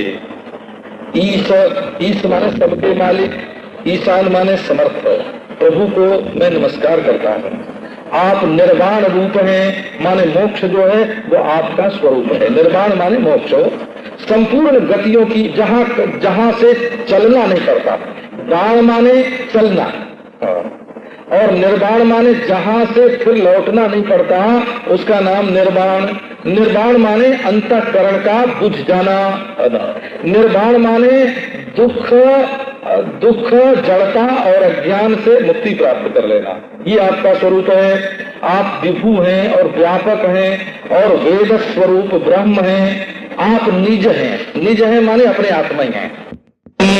जो आप सो मैं, जो मैं सो आप। निजम निर्गुणम निर्विकल्पम निरीहम, आप निर्गुण हैं, आप में त्रिगुण नहीं है। निर्विकल्पम, आप में कोई शून्यता, कोई मिथ्यात्व नहीं है। आप में विकल्प माने मिथ्या, आप में मिथ्या नाम की कोई चीज नहीं है, आप ही सत्य हैं। निरीह माने निसंकल्प निश्चेष्ट हैं। और ये आकाश जो दिखाई पड़ता है, इसके निवास स्थान आप चिदाकाश हैं। मैं आपका भजन करता हूँ। आप निराकार हैं और ओंकार का उदय आप में ही हुआ है। आप तुरीय वस्तु हैं, विश्व तेजस प्राज्ञ से विलक्षण। और गिरा माने वाणी और ज्ञान माने वृत्ति ज्ञान, गो माने इंद्रियां, इनसे आप अतीत हैं और सबके ईश्वर और गिरीश्वर हैं, कराल हैं, महाकाल के भी काल हैं, कृपालु हैं और गुणागार हैं और संसार से परे हैं। मैं आपको नमस्कार कर रहा हूँ। आप तुषाराद्रि माने हिमगिरी के समान, जैसे बर्फ का कोई पहाड़ हो, ऐसे गौर वर्ण के हैं और बड़े गंभीर हैं। और मनोभूत माने कामदेव, कोटि कोटि कामदेव के समान प्रभा वाला, शोभा वाला आपका शरीर है। और आपके मौली कल्लोल, मौली में माने मुकुट में ये कल्लोलिनी चारु गंगा सुंदर जो गंगा जी हैं, ये लहराती रहती हैं, चमकती रहती हैं। और आपके भाल पर दालेंदु माने दाल चंद्रमा शोभायमान होता है। और कंठ में भुजंग है, सांप है। और कुंडल आपके हिलते रहते हैं। और भ्रूस नेत्र भव हैं और नेत्र आपके बड़े सुंदर हैं और विशाल हैं। और आपका मुख प्रसन्न है, सदा प्रसन्न। और जो लोगों की रक्षा करने के लिए आपने विष पान कर लिया, उसने आपके कंठ को नीला कर रखा है। आप बड़े दयालु हैं। ये संस्कृत भाषा नहीं है, ये संस्कृत भाषा नहीं है, ये प्राकृत ही है ना। मृगाधीश चरमांबरम मुंडमालम, और आप मृगाधीश जो सिंह है, व्याघ्र है, उसके चर्म को धारण करते हैं, बाघंबरधारी हैं। और मुंडमाला, ये प्रकृति जो है वो कितनी बार सृष्टि करती है और प्रलय करती है, कहीं इसकी मुंडमाला धारण करते हैं, है ना। ये जो महामाया कितनी बार जीती मरती रहती है, और प्रभु वही इसका माला अपने गले में पहनने वाले हैं, सबके प्यारे हैं, शंकर हैं, सबके स्वामी हैं। मैं आपका भजन करता हूँ। आप प्रचंड हैं, सबसे प्रचंड महासंहार करता, और प्रकृष्ट सबसे ऊंचे हैं, सबसे प्रगल्भ हैं, सबको दबा लेते हैं, सबके स्वामी हैं, अखंड हैं, अजन्मा हैं, सूर्य कोटि के समान आप में प्रकाश है। और ये जो आध्यात्मिक, आदिदैविक, आदिभौतिक तीन प्रकार के जो शूल हैं, त्रिशूल हैं, उनको निर्मूलन करने वाले हैं। आप शूल पाणी हैं, भवानी के पति हैं, भावगम्य हैं। मैं आपका भजन करता हूँ।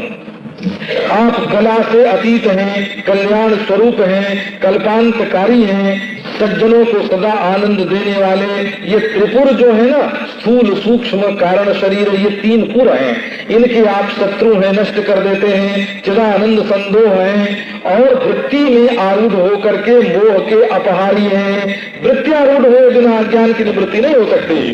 प्रसीदत प्रसीदत प्रभो मन मथारे, हे कामदेव के शत्रु, जिसके हृदय में शंकर जी आ गए, काम मिट गया।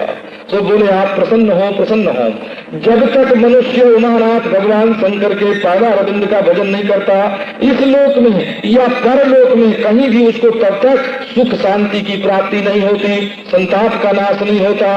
हे सर्वभूताधिवास प्रभु, प्रसन्न हो जाओ, प्रसन्न हो जाओ। मैं योग जप पूजा बिल्कुल नहीं जानता, मैं तो सर्वदा हे शंभु तुम्हें नमस्कार करता हूँ। मैं जरा बुढ़ापा जन्म और दुख की राशि से संतप्त हूँ। हे प्रभु शंभु, मैं आपदग्रस्त हूँ, आप मेरी रक्षा कीजिए। ये रुद्राष्टक जो है भगवान को प्रसन्न करने के लिए, शंकर को प्रसन्न करने के लिए ब्राह्मण ने कहा जो मनुष्य भक्ति से इसका पाठ करते हैं उसके ऊपर शंकर भगवान प्रसन्न हो जाते हैं। अब सर्वज्ञ शिव भगवान ने ये जो विनती सुनी और विप्र का अनुराग देखा तो फिर से आकाशवाणी हुई मंदिर में कि हे ब्राह्मण देवता आप वर मांग लो। हे प्रभु यदि मेरे ऊपर आप प्रसन्न हो और दीन पर आपका स्नेह है तो हे प्रभु अपने चरणों में मुझे भक्ति दो और फिर एक दूसरा वर भी दो। ये जो संसार के जड़ जीव हैं वो तुम्हारी माया के अधीन होकर संतत भूल भूल में फिरते हैं, उनके ऊपर कभी क्रोध मत करो प्रभु, ये वरदान दो। आप कृपा सिंधु हो, भगवान हो। ये माया बस जो जीव है ना मूर्ख हैं बेचारे, ये ईश्वर का भजन करने से क्या कल्याण होता है इस बात को नहीं समझते हैं और अपराध करते हैं। तो प्रभु इनके ऊपर क्रोध नहीं करना। हे शंकर, हे दीनदयाल, अब इसके ऊपर ये जो शूद्र है ना और जिसने मेरी अवज्ञा की और आपने क्रोध करके साथ दिया, इसके ऊपर कृपा करो प्रभु। और जिससे थोड़े ही समय में साप अनुग्रह हो जाए, ये साप से मुक्त हो जाए, तो आप इसके ऊपर कृपा करो। अब आगे का प्रसंग कल सुनाएंगे।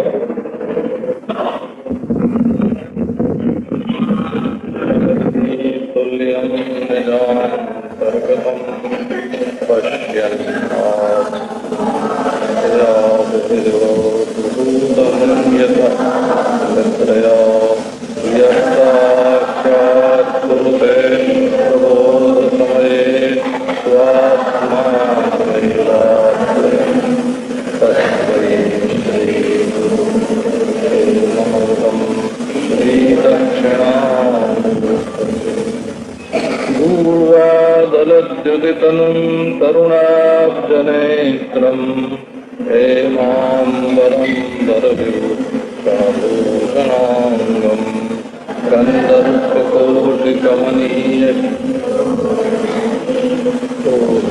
मनोरथर्वां भजजा। ॐ शान्ति शान्ति शान्ति।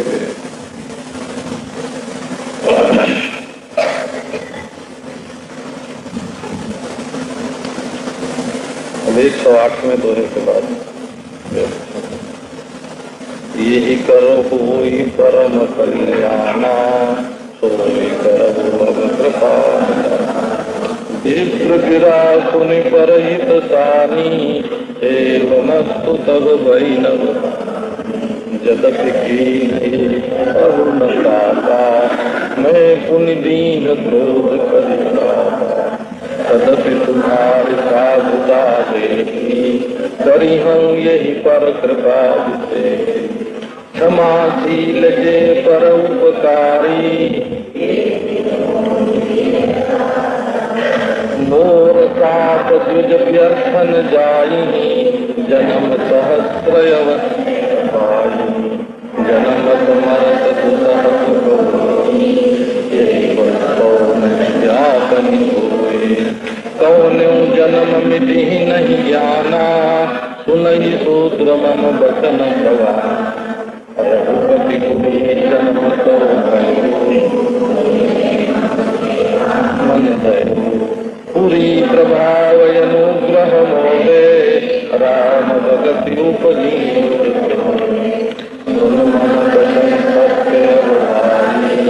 हरितोषण व्रत द्विज सेवकाई अब जनि कर प्रयपमाना जानि तु संतय मंत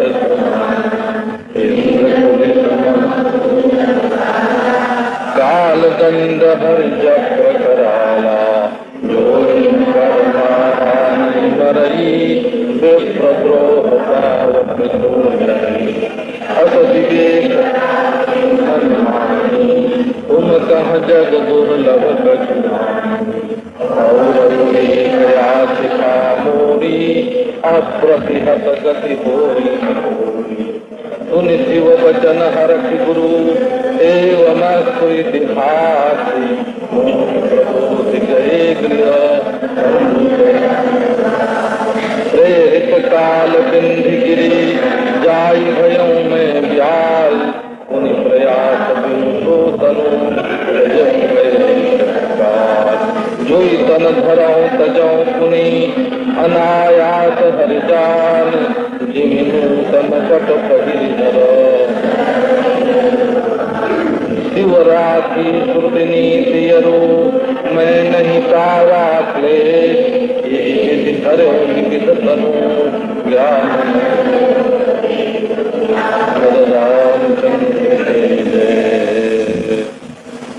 इस प्रसंग में बताया कि ये गुरुदेव जो हैं ब्राह्मण देवता ये कितने कृपालु हैं और ये शूद्र जो है शिष्य ये कितना कृतघ्न और मूर्ख है। ये गुरु से द्रोह करता था, आज्ञा पालन तो दूर रहा तो जले उनकी बात सुनते और उनको वैष्णव उनको शैवों का पक्षपाती कहे, वैष्णवों का पक्षपाती कहे और शैवों का विरोधी बोले और उनकी बराबरी करे, उनसे अभिमान करे। इतना दुष्ट तो था ये चेला, पर जब गुरु जी ने सुना कि शंकर जी ने इसको साथ दे दिया तो तुरंत स्तुति की और इसका भला होवे इसके लिए प्रार्थना की। और यही प्रार्थना नहीं की कि इसको जो साथ दिया उस अनुग्रह करो, उसका वो साथ मिटा दो, बल्कि ये वरदान मांगा कि यही करो होई परम कल्याणा। हे कृपा निधान, अब वही करो जिससे इसका परम कल्याण होवे। ये साप ढीला पड़ जाए इससे बड़ी बात है ये हो। अब ये ब्राह्मण की जो वाणी है वो पराये की भलाई से सनी हुई है।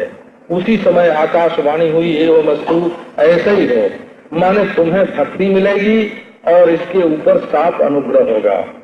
यद्यपि इसने बड़ा भारी पाप किया है और मैंने भी क्रोध करके इसको श्राप दिया है, फिर भी तुम्हारी साधुता देख करके मैं इसके ऊपर विशेष कृपा करूंगा, क्योंकि जो क्षमाशील और परोपकारी होते हैं वे द्विज मुझे रामचंद्र भगवान के समान ही प्यारे होते हैं। ते द्विज मोहि प्रिय जथा करारी, जिनसे रामचंद्र भगवान हमारे प्यारे हैं वैसे ही वे ब्राह्मण भी हमारे प्यारे हैं। तो लेकिन हे ब्राह्मण, ये जो मेरा साप है वो व्यर्थ नहीं जाएगा। इसको जन्म सहस्त्र माने वही 10,000 जन्म अवश्य इसको मिलेंगे। लेकिन अब इसके ऊपर अनुग्रह क्या है कि अनुग्रह ये है कि पैदा होते और मरते समय असह्य कष्ट होता है, तो ये कष्ट इसको थोड़ा सा भी व्याप्त नहीं होगा, जन्मने मरने की तकलीफ नहीं होगी और किसी जन्म में इसका ज्ञान नहीं मिटेगा। हे शूद्र, ये सुन ले, ये मेरा वचन बिल्कुल प्रामाणिक है। हमारे इष्ट देव रामचंद्र के नगर में पुरी में तुम्हारा जन्म हुआ, तू उनकी प्रजा रह चुका और तूने मेरी सेवा में अपना मन लगाया, तो पुरी के प्रभाव से और मेरे अनुग्रह से तुम्हारे हृदय में राम भक्ति पैदा होगी। तो भाई अब तू मेरा सच सच वचन सुन ले। भगवान को प्रसन्न करने वाला जो व्रत है वो ब्राह्मण सेवा है। ब्राह्मण सेवा से भगवान संतुष्ट होते हैं। यही वर्णाश्रम धर्म की मर्यादा ये है। वर्ण धर्म में ब्राह्मण की सेवा और आश्रम धर्म में सन्यासी की सेवा। ये इसको कहते हैं, ये है वर्णाश्रम धर्म के अनुसार इस बात को मानना, वेद को परम प्रमाण मानना, ईश्वर के प्रति आस्तिक बुद्धि रखना और वर्णाश्रम धर्म को मानना और भगवान की पूजा करना, स्नान करना, ये सब जो है ये सनातन धर्म के अंतर्गत है। तो बोलते हैं भगवान को प्रसन्न करने वाला जो व्रत है वो द्विज सेवका ही है। अब तुम कभी ब्राह्मण का अपमान नहीं करना और ये समझना ये जो संत हैं ये अनंत के समान हैं। जानिसु संत अनंत समाना, संत को अनंत के समान समझना। ये कहते हैं कि इंद्र के पास वज्र है और शंकर जी बताते हैं कि मेरे पास बड़ा विशाल शूल है और काल के हाथों में दंड है और हरि के हाथों में कराल चक्र है। जो इनके मारे नहीं मरता है वो भी ब्राह्मण के द्रोह रूप अग्नि में भस्म हो जाता है। ये विवेक अपने मन में रखना, तुम्हारे लिए जगत में कुछ भी दुर्लभ नहीं है। और भी मैं एक तुमको आशीर्वाद देता हूँ कि तुम्हारी गति अप्रतिहत हो जाएगी, मन जहाँ चाहोगे वहाँ पहुँच जाओगे। अब शंकर जी का ये वचन सुन करके वरदान तो सारा मिला चेले को, और खुशी हुई गुरु जी को। सुन शिव वचन हरखि गुरु जी महाराज हर्षित हो गए। एवमस्तुति भाखी, बोले जैसा शंकर जी ने कहा वैसे ही होगा। गुरु जी ने और डबल कर दिया वरदान को, और मुझे खूब समझा बुझा करके और शंकर जी के चरणों को अपने हृदय में रख करके वो चले गए। अब काल की प्रेरणा से मैं विंध्याचल पर गया और वहां जाके ब्याल सांप हो गया, और बिना प्रयास के ही वो शरीर छोड़ करके थोड़े समय के बाद उस शरीर को छोड़ दिया। इसके बाद जो शरीर धारण करूं फिर उसको हे गरुड़ जी अनायास ही छोड़ दूं, जैसे नया कपड़ा पहन के मनुष्य पुराना कपड़ा छोड़ देता है। शिव जी ने श्रुति की जो नीति है उसकी रक्षा की, माने गुरु के अपमान, ब्राह्मण के अपमान, उसके प्रति जो कृतज्ञता है, उसके प्रति जो दोषारोपण, उसका फल दिया, साथ दिया। और हमारे गुरु जी की प्रार्थना करने पर साथ अनुग्रह कर दिया, साथ को भी सच्चा रखा और अनुग्रह भी कर दिया, मुझे क्लेश नहीं हुआ। इस प्रकार मैंने नाना प्रकार के शरीर धारण किए, लेकिन हे गरुड़ जी मेरा ज्ञान नहीं गया। त्रिजग देव नर जो तन धरऊं, तह तह राम भजन अनुसरऊं। एक शूल मोहि वितरन काऊ, गुरु कर कोमल दीन स्वभाव। चरण देह दुज कै मैं पाई, सुर दुर्लभ खेलऊं कहूँ बालकन मीला। करऊं सकल रघुनायक लीला, मुनि पिता पढ़ावा। समझऊं गुण सुनाऊं गुनौ नहीं भावा।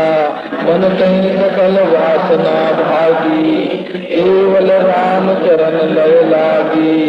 कहु खगे कयस कवन ही त्यागी।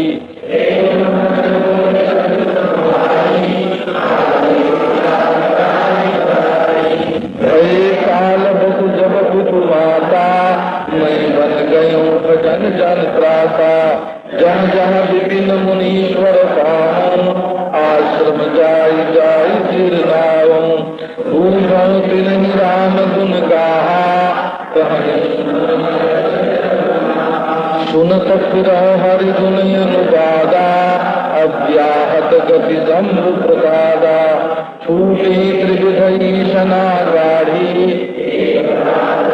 उड़यति बाड़ी। राम चरण बारिज जब देखा,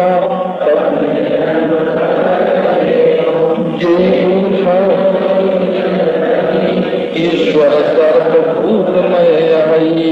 निर्गुण मत नहीं मोहि दुहाई। गुरु के वचन सुरति करी, राम चरण मन लाग।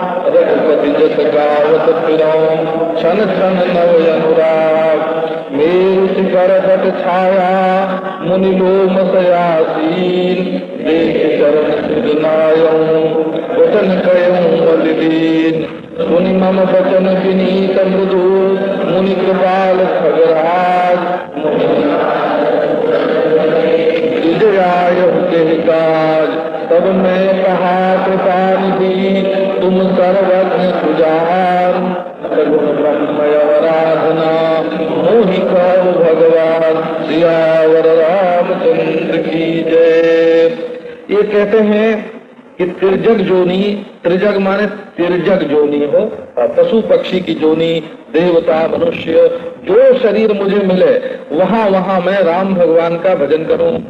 बस एक बात का जो शूल मेरे दिल में गड़ा था, कि हमारे गुरु ने हमसे इतना प्रेम किया और मैंने उनसे इतना द्रोह किया, वो पछतावा जो मन में था वो किसी जन्म में मिटता नहीं था। बस गुरु का जो अपना कोमलशील स्वभाव था वो मुझे बारंबार स्मरण आता था। गुरु पर कोमलशील स्वभाव। अंतिम देह मुझे ब्राह्मण की मिली, और कहते हैं श्रुति और पुराण में ये बात कही गई है कि ब्राह्मण का शरीर होना सुर दुर्लभ है, देवताओं के लिए भी दुर्लभ है। वो कहते हैं दुर्लभम त्रयमेवैतात देवानुग्रह हेतुकम मनुष्यत्वम मुमुक्षुत्वम महापुरुष संश्रय। ये शंकराचार्य भगवान ने कहा। सो कहते हैं कि अंतिम शरीर सुर दुर्लभ शरीर मिला और वहां मैं जब बच्चा था तो बालकों में मिल करके रघुनाथ की लीला करता था, रघुनाथ की लीला का स्मरण करता था। जब मैं थोड़ा बड़ा हुआ तो पिताजी हमको मुझे पढ़ाने लगे, उसको मैं समझता